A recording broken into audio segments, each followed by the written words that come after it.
नमस्कार, भीमाशंकर टाइम्स मध्ये आपलं सहर्ष स्वागत.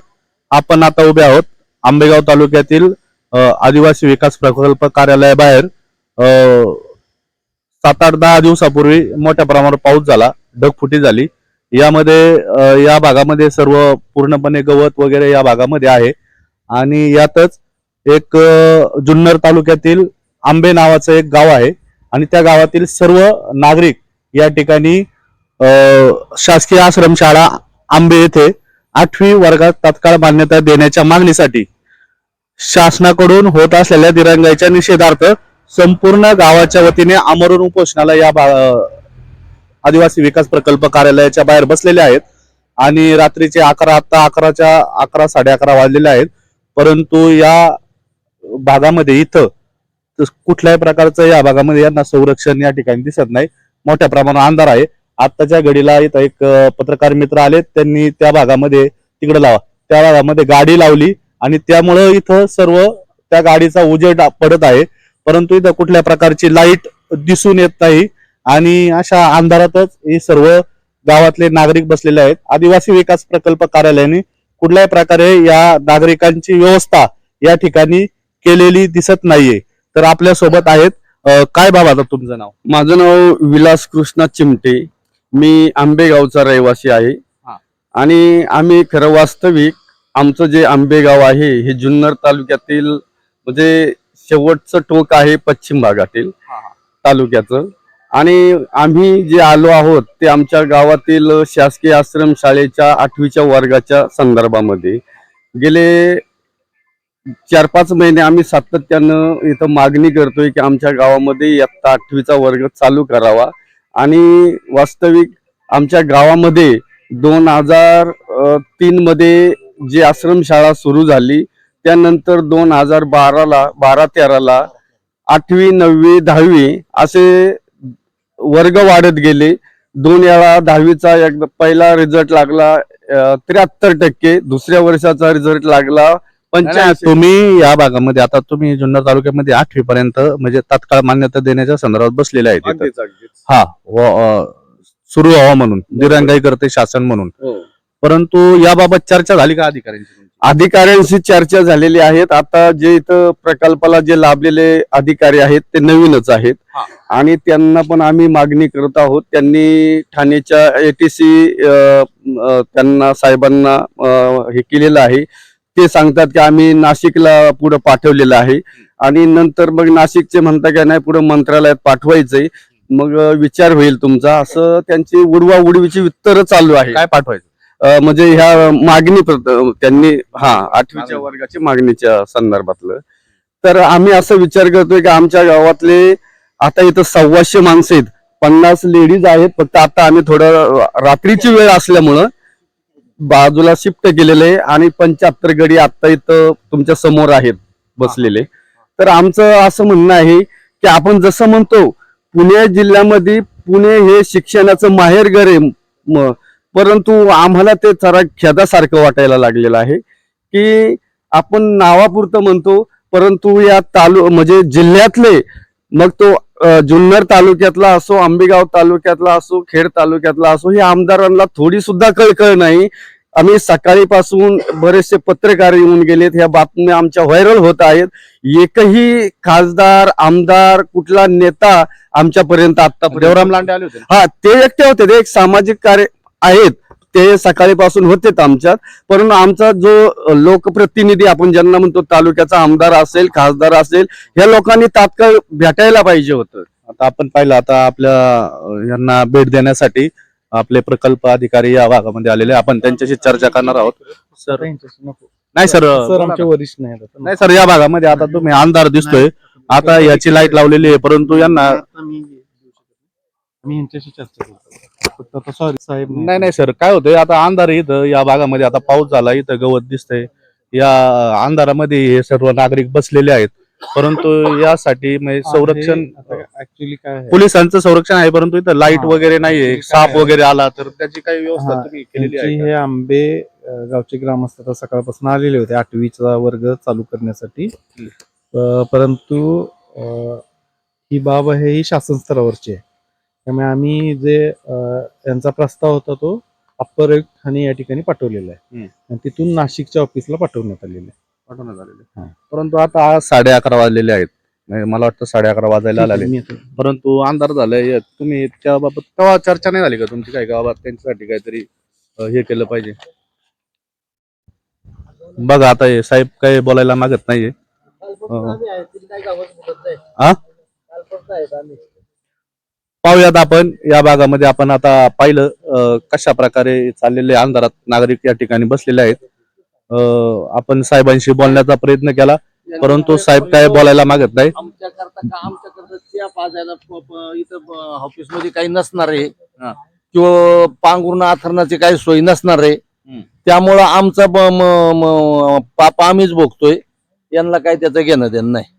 या वेळेला कमीत कमी साहेब तुम्हाला इथं लाईटीची तरी व्यवस्था करायला पाहिजे होती. आम्हाला विनंती करतो तुम्हाला करा ना का करू. इथं 2-4 माणसं सापाने खाली तरी खाऊ द्या, वाघाने खाली तरी खाऊ द्या. उद्या तुम्हाला प्रश्न विचारणार कसा प्रश्न होईल, कसा घाम तुम्हाला फुटतो, काय त्याचा परिणाम होईल हे तुम्ही बघा. प्रवीण सर बोलणार आहे. शंकर साहेब आम्ही नाही कोणाचं सर आता आपल्या सोबत बुधाजी डामसे शाश्वत संस्थेचे अध्यक्ष आहेत. बुधाजी डामसे सर काय तुमचं नाव सांगा आणि काय? माझं नाव बुधाजी डामसे. मी आंबेगावचा रहिवासी आहे. आम्ही सकाळी 10 वाजेपासून या ठिकाणी प्रकल्प ऑफिसच्या समोर आमरण उपोषणासाठी 112 कुटुंबातील प्रत्येक कुटुंबातल्या एक सदस्य महिला पुरुष या ठिकाणी बसलेलो आहोत. महिला नाही पुरुषच दिसतात. महिला 10:30 वाजेपर्यंत महिला या ठिकाणी होती परंतु इथं पाहता पूर्णपणे अंधार आहे. लाईटीची सोय नाही. या ठिकाणी एकच बाथरूम आहे. पाण्याची पुरेशी सोय नाही. त्यामुळे महिला भगिनींना आम्हाला नाईलाजास्त शेजारी शिफ्ट करावं लागलं आणि आम्ही सगळे पुरुष या ठिकाणी बसून आहोत. तर आमची फक्त एकच मागणी आहे की आंबे या ठिकाणी इयत्ता 7वी ते 7वी पर्यंत शाळा आहे. 8वीचा वर्ग त्या ठिकाणी सुरू करावा. आमच्या शाळेमध्ये गेल्या वर्षी जी 7वीतून पास झालेली मुलं आहेत त्यांनी आजपर्यंत पालकांनी कुठेही ऍडमिशन घेतलं नाही. 1 महिना होत आलेला आहे. त्या मुलांचं शैक्षणिक नुकसान होत आहे. आमची प्रांजळ मागणी आणि एकच मागणी आहे की आमच्या गावामध्ये 8वीचा वर्ग सुरू करावा.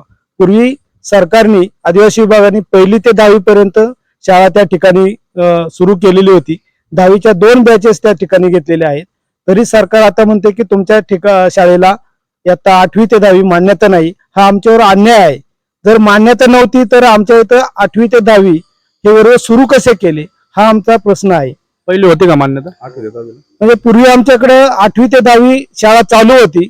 250 मुलांचा पट होता आणि इतक्या मुलांची सोय करूनही आता सरकार म्हणते की तुमच्याकडे मान्यता नाही. तर त्यामुळे आम्हाला असं वाटतं की मान्यता नसेल तर आमच्या इथं शाळा चालली कशी आणि ती मान्यता काढून घेतली तर कुठल्या आधारे काढून घेतली आणि त्या मान्यता काढून घेतल्यामुळे आमच्या शैक्षणिक नुकसान होत आहे. म्हणून आम्ही या अन्यायाच्या विरुद्ध या ठिकाणी उपोषणाला बसलो आहोत. अजून कोण बोलणार आहे का? नमस्कार. आता आपण पाहिलं कशा पद्धतीने या अंधारात सर्वजण बसलेले आहेत. यांना जे प्रकल्प अधिकाऱ्यांनी न्याय द्यावा हेच भीमाशंकर टाइमच्या वतीने हे करतो आणि भीमाशंकर टाइम साठी किशोर वाघमारे, गोडेगाव.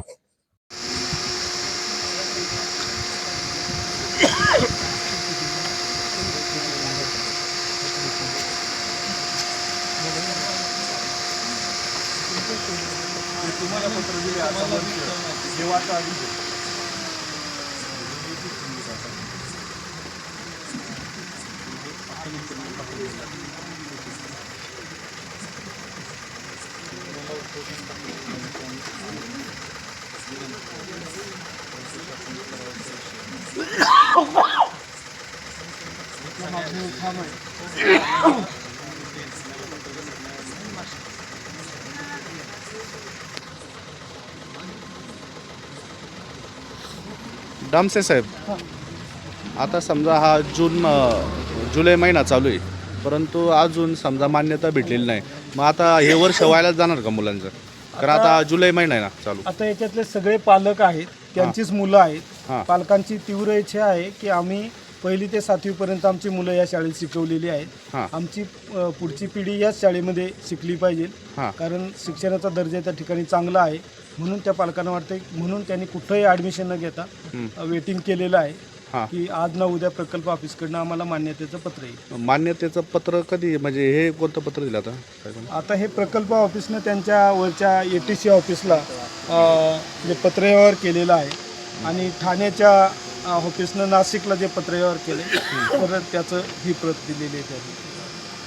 मग आता यांनी समजा हे पत्र दिलेले आहे त्याच्यात समाधानी झाले का तुम्ही, नाही, का हे तुमचं फक्त हे उपोषण कायम राहणार आहे? आमचं उपोषण कायम, जोपर्यंत मान्यता मिळत नाही तोपर्यंत कायम राहणार. लेखी स्वरूपामध्ये जोपर्यंत येत नाही तोपर्यंत आमचं उपोषण चालू राहणार. लेखी स्वरूपात. मग आता बसच्या संदर्भात काय बोललेत का ते, त्यांनी काही व्यवस्था वगैरे करणार काय आंदोलन? नाही, व्यवस्था तर आता काही नाही आहे. आम्हीच रात्रभर असंच बसणार आहोत. खरं तर आदिवासी विकास विभाग हा आमचा आदिवासींचा एक महत्त्वाचा विभाग आहे. त्याने आमची सगळी सुविधा करायला पाहिजे होती, पण केली नाही. ते आम्हाला दिसतं इथं लाईटची सोय नाही. आता शेवटी आम्हाला आमच्या पद्धतीनं करावं लागेल. ते आम्ही सगळे ग्रामस्थ आमच्या या अमर उपोषण शाळेच्या बाबतीत घेऊन आलेलो आहोत आणि आमच्या या कार्यक्रमाचे सूत्रसंचालन आमचे गावचे कार्यकर्ते धडाडीचे बुधाजी डामसे, त्याचप्रमाणे सरपंच आहेत आणि पोलीस पाटील होते, म्हणजे सगळीच यंत्रणा होती, गावातली सगळे कार्यकर्ते होते. आणि सामाजिक न्याय मिळवायसाठी किंवा आमची एकच मागणी होती की आमचं फक्त एकच विषय होता डोक्यात की आम्हाला 8वीचा वर्ग सुरू करायचे आणि तो वर्ग आमच्या या शासनाने करावा, आमच्या प्रशासनाने करावा.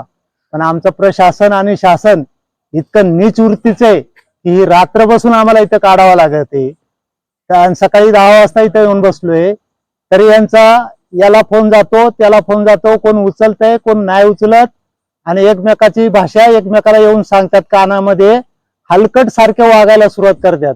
यांना ना म्हणजे असं वाटतंय की यांना बेधडक तुडवा धरून लातं खाली. म्हणजे इतकं आमच्या महिला होत्या 5-25, आता आम्ही त्यांची व्यवस्था बाहेर केलं लाईट नसल्यामुळं. हे सगळं अंधारात बसलेत. मग अशी टेंब्याचा उजेड केला, आता ते टेंबही गेलं खपून, रॉकेल नाही. आता ते सगळं ही आमची इथली व्यवस्था विस्कळीत होत चालली. म्हणजे असं हलकटपणाचा व्यवहार आमच्या संघ करतात आणि आम्ही काय मागतोय तर फक्त शिक्षण मागतोय. म्हणजे आमचा हक्क आम्ही मागतोय, आम्ही कुणाचा काही घेत नाही ओरबडून किंवा कुणाकडे जात नाही काही भीक मागायला, यांच्याकडे काय मोठी योजना मागतोय किंवा आमचं काही वैयक्तिक सुधारणा मागतोय असं काय नाही. हा शिक्षणाचा हे हक्क आहे आणि तो सगळ्या देशभर जर पसरला असेल तर तो आमच्या गावात का होऊ नये. तुमच्या मागण्या काय आहेत? आमचे शिक्षण 8वीचा वर्ग सुरू करणे एवढीच आमची मागणी होती. कोणत्या गावामध्ये? आंबे आणि तिथं शासकीय आश्रमशाळे पूर्वी 10वीचा वर्ग सुरू झालता आणि तो वर्ग 2 वर्ष 3 वर्ष चालू होता आणि यांच्या हलगर्जीपणामुळं नैसर्गिक मान्यता नाही म्हणून गावकऱ्यांना फसवणुकीचा दावा दाखल करतात गावकऱ्यांच्या समोर आणि ते यांना राहायचं नाही प्रशासनाला, ते टिकवायचं नव्हतं पुढे म्हणून यांनीच त्याचा फलप काढून कसा तरी आम्हाला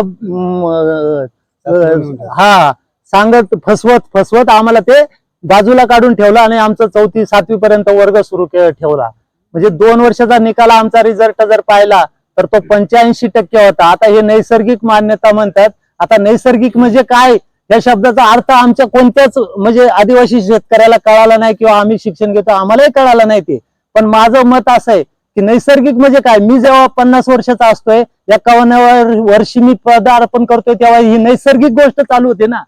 मग ह्या हिसाबात हा पण वर्ग 85% जर निकाल होत असेल तर तो पुढे चालू व्हायलाच पाहिजे होता आणि हा शब्द कोडून आणलाय आमच्यासाठी काय कळत नाही. आणि आजही तेच बोलतात नैसर्गिक मान्यता घ्यायसाठी ATC जायचे, ATC कडून आयुक्ताकडे जायचंय, मग आयुक्त कोण अजून ATC कोण, हे काय काय शब्द जोडलेत हे आमच्या लोकांना नाही जास्त कळत.